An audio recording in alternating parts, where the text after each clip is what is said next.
RSS पर targeted प्रतिबंध लगाओ, विदेशों में इसकी संपत्तियों को फ्रीज करो, अमेरिका में इसकी एंट्री पर बैन लगाओ। ये संस्था धार्मिक स्वतंत्रता के लिए खतरनाक है। जी हां, United states commission on international religious freedom ने साल 2026 की अपनी रिपोर्ट डोनाल्ड ट्रंप की सरकार को सौंप दिया है और इस रिपोर्ट में आरएसएस को लेकर बेहद गंभीर बातें कही गई हैं। इसे खतरनाक बताया गया है। आरएसएस और बीजेपी के संबंधों पर भी चर्चा है। आरएसएस के कार्यों को लेकर चिंताजनक सवाल उठाए गए हैं। इसके कारण भारत को कंट्री ऑफ पर्टिकुलर कंसर्न घोषित करने की भी मांग की गई है। इसका मतलब क्या है, एकदम आसान भाषा में समझेंगे। सर, महमूदाबाद आपको याद है कि नहीं? अरे वही अशोका यूनिवर्सिटी वाले जिन्हें भोरे भोरे हरियाणा की पुलिस ने उठा लिया था। अब सुप्रीम कोर्ट ने इनका मामला बंद कर दिया है, मगर जैसे ही सुप्रीम कोर्ट ने मामला बंद किया, हजारों सवाल शुरू हो गए कि आखिर इस देश में कानून और संविधान की कैसी नौटंकी चल रही है। क्या सब कुछ खत्म मान लिया जाए? क्या बीजेपी आरएसएस के सिस्टम ने पूरी व्यवस्था को ध्वस्त कर दिया है? ये तीनों ही मामले बेहद महत्वपूर्ण है। एकदम टकटकी लगाकर सुनिएगा, क्योंकि ये चर्चा कहीं और शायद ही मिले, और मिलेगी भी तो इस तरह से नहीं मिलेगी। आगे बढ़ने से पहले आप सभी से एक छोटी सी अपील है। पहली बार है तो चैनल को सब्सक्राइब करके घंटी बजा दीजिए टन से। हर वीडियो को लाइक और शेयर करना आपकी जिम्मेदारी है। इसके अलावा आप जानते हैं कि हम किसी धन्ना सेठ या राजनीतिक दल के दम पर चलते नहीं, तभी खुलकर आपके मुद्दों पर बात हो पाती है। हमारा काम पसंद आता हो तो इस QR कोड या अपने मोबाइल नंबर का प्रयोग करते हुए जो भी हो सके आर्थिक सहयोग भेजने का प्रयास जरूर करें। बहुत बहुत धन्यवाद। सबसे पहले बात करते हैं अमेरिका वाली रिपोर्ट की। यहाँ की एक संस्था है जो दुनिया भर में धार्मिक स्वतंत्रता पर हर साल अपनी रिपोर्ट जारी करती है और इस रिपोर्ट में साल 2026 में भी भारत में धार्मिक स्वतंत्रता को लेकर गंभीर चिंता व्यक्त किया गया है। इस रिपोर्ट में साफ तौर पर आयोग ने कहा है कि राष्ट्रीय स्वयंसेवक संघ यानी आरएसएस पर टारगेटेड सैंक्शंस लगाने की जरूरत है, यानी प्रतिबंध लगाने की जरूरत है। यानी आयोग ने डिमांड किया है कि अमेरिका आरएसएस पर एकदम निशाना साध के प्रतिबंध लगाए, क्योंकि यह संगठन ठीक नहीं है। अब यदि अमेरिका आरएसएस पर प्रतिबंध लगाता है तो विदेशों में आरएसएस की जो भी संपत्तियां हैं उन सबको फ्रीज किया जा सकता है। अमेरिका में आरएसएस की एंट्री पर बैन हो सकता है। इस आयोग ने आरोप लगाया है कि धार्मिक स्वतंत्रता के उल्लंघन के लिए आरएसएस काफी हद तक जिम्मेदार है और आरएसएस के लोग धार्मिक स्वतंत्रता का उल्लंघन करते हैं या करवाते हैं। इस रिपोर्ट में यह भी कहा गया है कि भारतीय जनता पार्टी और सरकार यानी बीजेपी की सरकार और आरएसएस के बीच बहुत गहरा संबंध है। आरएसएस बीजेपी का पेरेंट ऑर्गेनाइजेशन है। इसी के साथ इस रिपोर्ट में भारत को कंट्री ऑफ पर्टिकुलर कंसर्न घोषित करने की भी मांग किया गया है, यानी एक ऐसा देश जो विशेष चिंताओं की स्थिति में जी रहा है, यानी यहां पर धार्मिक स्वतंत्रता विशेष खतरे में है। यानी भारत में स्पष्ट तौर पर बड़े स्तर पर धार्मिक स्वतंत्रता के गंभीर उल्लंघन हो रहे हैं और यह लगातार 7वीं बार है जब इस संस्था ने भारत के लिए विशेष चिंता वाला देश घोषित करने की सिफारिश किया है। दरअसल ये आयोग एक स्वतंत्र अमेरिकी सरकारी एजेंसी है। इसका काम है दुनिया भर में धार्मिक स्वतंत्रता की निगरानी करना और अमेरिका की सरकार को सुझाव देना कि किस देश में धार्मिक स्वतंत्रता कैसी है और उनके लिए क्या करना चाहिए। इस रिपोर्ट में बताया गया है कि आरएसएस और बीजेपी के संबंधों के कारण ही भारत में कुछ ऐसे कानून बने जो धार्मिक स्वतंत्रता को खतरे में डालते हैं, जैसे नागरिकता कानून, धर्म परिवर्तन विरोधी कानून, गो हत्या कानून। इन सब को भेदभावपूर्ण कानून बताया गया है। इस रिपोर्ट में आयोग ने 18 देशों को विशेष चिंता वाला देश घोषित करने की सिफारिश किया है। इसमें Afghanistan, Myanmar, China, Cuba, Iran, Libya, Nigeria, North Korea, Pakistan, Syria, Tajikistan, Vietnam, Turkmenistan, Russia जैसे तमाम देश हैं। इस रिपोर्ट में यह भी कहा गया है कि साल 2025 में भारत में धार्मिक स्वतंत्रता की स्थिति और खराब हो गई। लगातार धार्मिक स्थलों को निशाना बनाया गया, प्रशासनिक कार्रवाई हुई, अल्पसंख्यकों के खिलाफ और अल्पसंख्यकों के अधिकारों को कमजोर करने वाले कानून बनाए गए। इस रिपोर्ट में भारत में नागरिकों और धार्मिक शरणार्थियों को हिरासत में लेने, उन्हें देश से बाहर निकालने का जिक्र भी है। भीड़ की हिंसा के भी आरोप है। बताया गया है कि हिंदुत्ववादी भीड़ ने मुसलमानों और ईसाइयों के खिलाफ हिंसा की, हमले किए, धमकियां दी, उकसावे वाली घटनाएं हुई। गो हत्या कानून का जो दुरुपयोग मुसलमानों के खिलाफ हुआ और धर्म परिवर्तन कानून जो बना है, इन सब का जिक्र इस रिपोर्ट में किया गया है। यानी कुल मिलाकर आरएसएस के बारे में इस रिपोर्ट में कहा गया है कि ये एक धार्मिक स्वतंत्रता के लिए खतरनाक संगठन है, ये अल्पसंख्यकों के लिए ठीक नहीं है और चूंकि ये बीजेपी का मात्र संगठन है और बीजेपी की ही सरकार है, तो आरएसएस की विचारधारा को ही हर तरफ थोपा जा रहा है। ये संगठन धार्मिक स्वतंत्रता के लिए खतरनाक है, इसलिए अमेरिका में इस पर बैन लगाया जाए। इसके कारण भारत विशेष चिंता वाला देश भी बन गया है। वैसे एक बात और समझने वाली है, इस रिपोर्ट में RAW पर भी प्रतिबंध की सिफारिश किया गया है, यानी जो भारत की खुफिया एजेंसी है उसका भी क्या हाल अमृतकाल में हो गया है, जरा देखिए।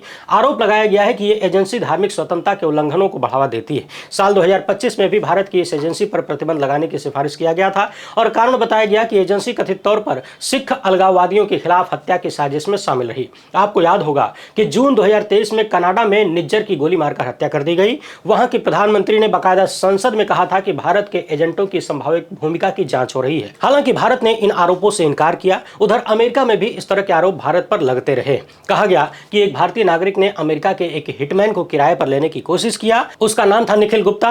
बाद में पता चला कि गुप्ता जी जिसको हायर करने निकले थे वो खुद ही अमेरिका की एजेंसी का आदमी था, यानी एजेंट था। यानी अमेरिकी रिपोर्ट के अनुसार भारत की एजेंसी धार्मिक अलगाववादियों को निशाना बनाकर हत्याएं करवा रही है, इसलिए इस पर भी बैन लगाया जाना चाहिए। अब आप दर्शक याद करिए, हम कितने साल से अल्पसंख्यकों के खिलाफ चल रहे प्रोपेगेंडा और साजिशों की रिपोर्टिंग कर रहे हैं। लगातार दिखाते हैं कि किस तरीके से मस्जिद और चर्च पर हमले होते हैं, किस तरह से हिंदुत्ववादियों का अब कोई भी त्यौहार मस्जिदों और चर्चों पर हमला किए बिना पूरा ही नहीं होता, बिना मुसलमानों को चिढ़ाए पूरा ही नहीं होता। किस तरीके से इन लोगों ने दुनिया भर में हिंदू धर्म को अपमानित किया और बदनाम किया है, हमें कट्टर बताया है। और ज्यादातर मामलों में आरएसएस के ही लोग और उनके अन्य संगठनों के पालतू संगठनों के लोग ही पाए जाते हैं। अब देखिए, पूरी दुनिया में इन्हीं लोगों के कारण न सिर्फ हिंदू धर्म बदनाम हो रहा है बल्कि भारत की भी बदनामी हो रही है। इसी का एक प्रत्यक्ष उदाहरण है जो उत्तर प्रदेश में लगातार देखने को मिल रहा है। लोगों को अपने ही घर में नमाज पढ़ने पर पाबंदी लगा दी जाती है। एक बार फिर से इलाहाबाद हाईकोर्ट ने यूपी सरकार से पूछा कि अपनी निजी संपत्ति पर नमाज अदा करने से क्या कोई किसी को रोक सकता है? क्या रोका जा सकता है? कानून का शासन तो सभी नागरिकों के लिए बराबर होना चाहिए। एक दिन पहले इस वीडियो में हमने सवाल किया था कि जिस तरीके से यूपी में तमाम जिलों में कहीं पुलिस बता रही है कि कितने लोग नमाज पढ़ेंगे, कहीं पुलिस वाले नमाज पढ़ने की वजह से किसी को हिरासत में ले लेते हैं, सादे कागज पर साइन करवा लेते हैं, कहीं बैन ही लगाते हैं कि नमाजें नहीं पढ़ना है, तो क्या यही काम हिंदुओं के साथ भी हो सकता है? क्योंकि हिंदुओं में भी लगातार आए दिन कोई न कोई धार्मिक पर्व चलता रहता है और ज्यादातर पर्व घर से बाहर ही मनाए जाते हैं, यानी दरवाजे पर, सड़क पर। शहरों में तो बाहर ही होता है। तमाम रिश्तेदार, दोस्त, आसपास के लोग बुलाए जाते हैं, बैठ के कथा प्रवचन सब होता है। गांव में आजकल शिव चर्चा खूब चल रही है, खूब भीड़ जुटा ली जाती है, मगर उन सब पर कभी किसी बैन की खबर क्यों नहीं आती? क्या इसी पुलिस की इतनी हिम्मत है कि वहां भी संख्या सीमित कर दे, वहां भी कह दे कि आप अपने छत पर या अपने घर में इस तरह का पूजा पाठ नहीं कर सकते? और यही सवाल आज जस्टिस अतुल श्रीधरन ने मौखिक रूप से पूछ लिया कि मुसलमानों को अपने ही घरों की छतों पर नमाज अदा करने से कैसे रोका जा सकता है? क्या मंदिरों में इस तरह के प्रतिबंध लगाए जाते हैं? पिछले साल प्रयागराज में हुए महाकुंभ में भगदड़ मच गई। क्या आपने प्रति 3 वर्ग फुट में 2 व्यक्तियों की सीमा तय किया था? यदि हिंदू अपने घरों में प्रार्थना कर रहे हैं तो क्या उन्हें ऐसा करने से रोका जा सकता है? यानी जो सवाल हम अब तक कई वीडियोज में पूछ चुके हैं, वही सवाल आज इलाहाबाद हाईकोर्ट ने भी पूछा है। सोचिए, प्रयागराज में मेला लगा था, वहां पर भीड़ के जुटने पर उत्तर प्रदेश की सरकार ताली बजा रही थी, इतना करोड़ आ गए, उतना करोड़ आ गए। हालांकि वो संख्या भी काफी हद तक झूठी थी, झूठी लगती थी। एक तरफ भीड़ जुटने की वजह से न जाने कितने लोग मर जाते हैं, दब के मर जाते हैं, कुचल के मर जाते हैं, लेकिन दूसरी तरफ तो इस तरह की कोई खबर नहीं है। आप लोग भी जरा पता लगाइए कि कहीं नमाज पढ़ने लोग जुटे, भगदड़ हो गई और सैकड़ों लोग मर गए दब के। पता लगाइए कि क्या ऐसी कोई खबर है। उल्टे महाकुंभ में भगदड़ के बाद भी यूपी के सीएम ने घटना को स्वीकारा नहीं, झूठ बोलते रहे और इतनी बड़ी घटना के बाद भी भीड़ पर बैन लगाने की बात नहीं हुई। लेकिन जब बात अल्पसंख्यकों की आती है तो यूपी पुलिस का रवैया पूरी तरह से पलट जाता है। अभी हाल ही में इलाहाबाद हाईकोर्ट ने यूपी के अधिकारियों से कहा था कि अगर आपको लगता है कि ज्यादा लोग नमाज पढ़ने आएंगे तो कानून व्यवस्था बिगड़ जाएगी, आप अगर संभाल नहीं पाएंगे, इसलिए आप संख्या सीमित करना चाहते हैं, तो अच्छा है कि आप इस्तीफा ही दे दीजिए, क्योंकि यह कर्तव्य राज्य का है कि वो कानून व्यवस्था संभाले, लोगों को अपना अधिकार प्रयोग करने की व्यवस्था दे। कितना सिंपल सा सवाल है और कितना प्रत्यक्ष भेदभाव है यूपी पुलिस का कि एक तरफ मेले में भीड़ जुटने पर आप ताली बजाते हैं और भीड़ जुटाने के लिए करोड़ों रुपया फूंक देते हैं, दूसरी तरफ भीड़ न जुट जाए इसके लिए डराते हैं, धमकाते हैं, बैन लगाते हैं। ध्यान रखिए, ये सारे वही कर्तव्य हैं जिनके कारण अमेरिका जैसा देश भारत को विशेष चिंता वाला देश कहता है। यही वो सारे कुकर्म हैं जो पूरी दुनिया में भारत को अपमानित करवा रहे हैं, बदनाम करवा रहे हैं। और सैल्यूट करिए जस्टिस अतुल श्रीधरन जैसे दिलेर जजों को जो कि भाजपाई सिस्टम के सामने सीना तान कर खड़े हैं। वैसे आपको याद दिला दें, जस्टिस अतुल श्रीधरन वही जज हैं जो मध्य प्रदेश में थे और वहां के एक भाजपाई मंत्री ने जब सेना की कर्नल सोफिया कुरैशी को आतंकवादियों की बहन बुलाया, अनर्गल टिप्पणियां की, तो इन्होंने स्वतः संज्ञान लेते हुए भाजपा के उस नफरती मंत्री के खिलाफ एक्शन लिया। बाद में इनके खिलाफ बदले की कार्रवाई हुई सरकार के कहने पर। जी हाँ, मोदी सरकार के कहने पर सुप्रीम कोर्ट कॉलेजियम लौट गया और उसने जस्टिस अतुल श्रीधरन का ट्रांसफर बदलकर इलाहाबाद कर दिया। इस ट्रांसफर से जस्टिस अतुल श्रीधरन की सीनियरिटी खराब हो गई, मगर फिर भी वो डरे नहीं और न ही सत्ता के सामने झुके, अपनी जिम्मेदारी निभा रहे हैं। हमने उस वक्त भी कहा था कि गुलाब जहां भी होगा खुशबू ही बिखेरेगा, वो जंगल में हो या बगीचे में, बशर्ते वो हाइब्रिड नहीं होना चाहिए। क्योंकि अमृत काल में हमने तमाम हाइब्रिड लोगों को भी देखा है जो सुनवाई के दौरान बहुत बड़ी बड़ी बातें कहते हैं, ऐसा भाषण देंगे जिन्हें सुनकर आपको लगेगा कि वाह क्या क्रांतिकारी जज आए हैं, लेकिन उनकी क्रांति केवल भाषणों तक ही सीमित होती है। सालों साल फैसले नहीं करते और बीजेपी को यानी सत्ता को स्पष्ट लाभ पहुंचाते हैं। जी हाँ, मैं उन्हीं की बात कर रहा हूं जो भारत के प्रधानमंत्री के साथ सपरिवार घंटी बजाते हैं। उनके जैसे तमाम लोग आए और चले गए, भाषण बहुत अच्छा दिया, काम था नीलबटे सन्नाटा। बहरहाल जस्टिस अतुल श्रीधरन यूपी के अधिकारियों को, जो कि पूरी तरह से भाजपाई हो चुके हैं, जो संविधान भूल चुके हैं, अच्छा सबक सिखाने का काम कर रहे हैं। बस जरूरत है ऐसे अधिकारियों को दोबारा ट्रेनिंग पर भेजने की, दोबारा से संविधान पढ़ाने की। वैसे आपको याद दिला दें, ऑपरेशन सिंदूर के दौरान ही हरियाणा के अशोका यूनिवर्सिटी के प्रोफेसर महमूदाबाद ने एक फेसबुक पोस्ट किया था। इसमें उन्होंने जो लिखा उसका मोटा मोटा सार ये था कि इतने लंबे समय से पूरे भारत में अल्पसंख्यकों के खिलाफ माहौल बनाया जा रहा है और अब एक मुस्लिम महिला अधिकारी से प्रेस कॉन्फ्रेंस करवा के क्या उन सबको छिपाया जा सकता है। अपने पोस्ट में इन्होंने जो कुछ लिखा था वो 100% सही था, कहीं भी कुछ गलत नहीं था। मैंने भी उस दौरान कई बार पढ़ के आपको दिखाया, खुद भी पढ़ा कि कहीं तो कुछ मिल जाए, नहीं मिला। इन्होंने जो लिखा वो इतना सही था कि सुप्रीम कोर्ट को उसे समझने के लिए कमेटी बनाने की नौटंकी करनी पड़ी। इसे नौटंकी इसलिए कहा जाना चाहिए क्योंकि प्रोफेसर की पोस्ट में एक शब्द भी ऐसा नहीं था जो सुप्रीम कोर्ट में बैठे जज नहीं समझ पाते। और यदि वो इतना कठिन लिखा हुआ था तो फिर हरियाणा के पुलिस के अधिकारी कैसे समझ लेंगे, आईपीएस कैसे समझ लेगा? क्या अधिकारी जजों से ज्यादा पढ़े लिखे थे? मगर पूरा मामला वही था कि एक समुदाय विशेष को निशाना बनाना है, उसे नीचा दिखाना है, 2M दर्जे का नागरिक बताना है।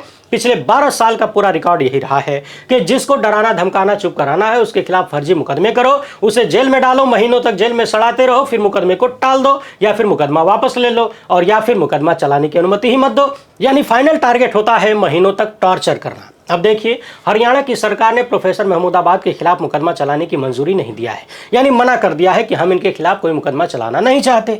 पिछली सुनवाई के दौरान चीफ जस्टिस सूर्यकांत ने हरियाणा सरकार से उदारता बरतने के लिए संकेत किया था और प्रोफेसर महमूदाबाद को चेतावनी दी गई कि दोबारा इस तरह का काम मत करिएगा।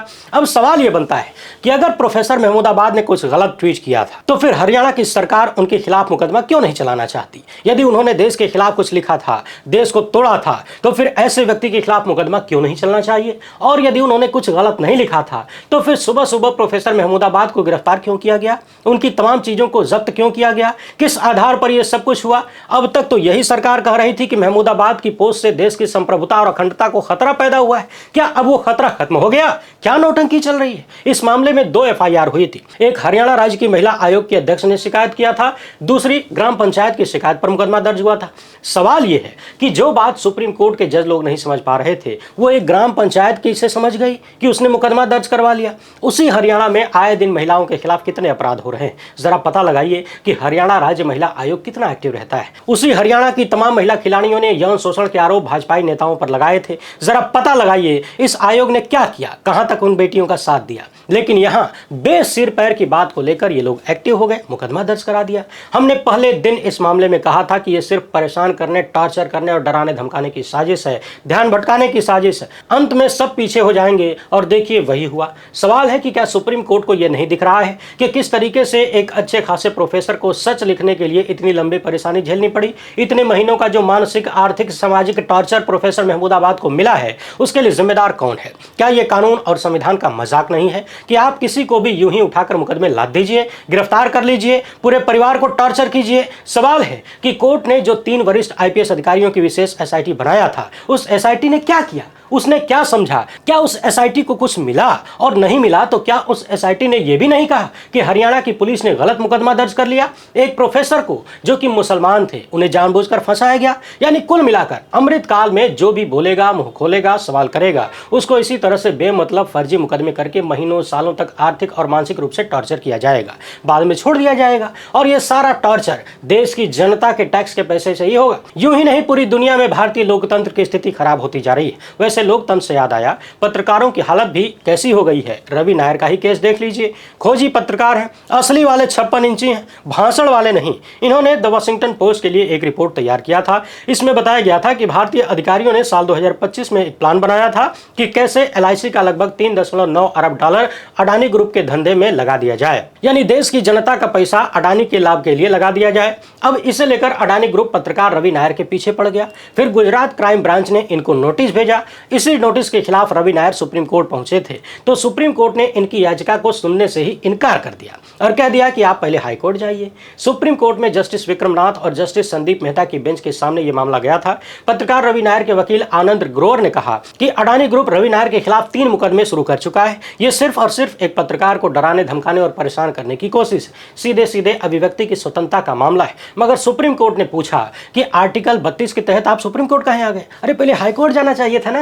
अब खबरदार कोई ये नहीं कहेगा कि अगर पहुंच ही गए थे तो मिलाड सुन लेते। यह भी अनुरोध किया गया कि हाई कोर्ट जाने तक पुलिसिया कार्रवाई से सुरक्षा दे दीजिए, लेकिन सुप्रीम कोर्ट ने वो भी नहीं किया और कह दिया कि हम कुछ नहीं करेंगे, चले जाइए हाई कोर्ट। वैसे भी अमृतकाल में हमने लगातार देखा है कि देश की अदालतों से सब कुछ सेठ के पक्ष में ही निकलता है, और यदि कहीं सेठ के खिलाफ कुछ आ भी जाए तो रातों रात जज का ही ट्रांसफर हो जाता है। राजस्थान वाले जज गुप्ता तो आपको याद ही होंगे, जब अडानी ग्रुप की एक कंपनी पर उन्होंने 50 लाख का जुर्माना ठोक दिया और जांच के आदेश दे दिए, तो कैसे रातों रात जज साहब का ट्रांसफर कर दिया गया 200 किलोमीटर दूर, और फिर हाई कोर्ट ने उस आदेश पर रोक लगा दिया। कैसे लगातार सुप्रीम कोर्ट और अन्य अदालतों से सेठ को बड़े बड़े लाभ और राहत मिल रहे हैं, कथित रूप से ये सब भी हम लोग देख रहे हैं। ऐसे में यदि कोई स्वतंत्र पत्रकार सेठ की पोल खोलेगा, सेठ की कथित साजिशों पर लेख लिखेगा, तो सेठ का तंत्र उसे कैसे छोड़ देगा? सेठ का तंत्र यानी महामानव का तंत्र। और जो अदालतें लगातार सेठ को लाभ पहुंचा रही हैं कथित रूप से, वो अदालतें सेठ को नुकसान पहुंचाने वाले पत्रकार को राहत यूं ही तो नहीं दे देंगी।